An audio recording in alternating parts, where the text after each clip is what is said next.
चाळीसगाव तालुका आणि परिसरात हा अवकाळीच्या पावसाने शेतकऱ्यांचं बऱ्याच ठिकाणी नुकसान झाल्याचं महसूल प्रशासनाच्या आणि आमच्या सगळ्यांच्या लक्षात आल्यानंतर आज सकाळी प्रत्यक्ष कृषी अधिकारी, तहसीलदार सर, प्रांत सर, आम्ही सगळीच लोक शासकीय प्रशासकीय पूर्ण यंत्रणा घेऊन आज काही प्रातिनिधिक ठिकाणी आम्ही पाहणी केली.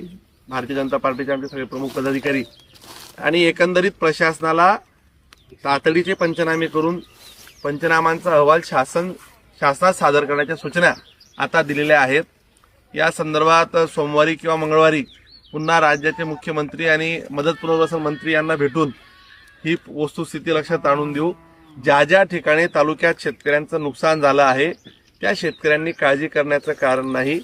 त्या शेतकऱ्यांना नुकसान भरपाई देण्यासाठी सरकार व्यक्तिशः आमदार या सरकारचा प्रतिनिधी या नात्याने मी देखील कटिबद्ध आहे.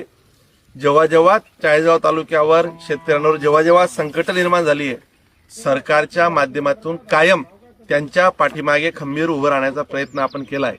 परिस्थिती अडचणीची जरी असली तरी या अडचणीत न खचता आपण यातनं मार्ग काढू एवढंच मी आपल्याला सांगतो.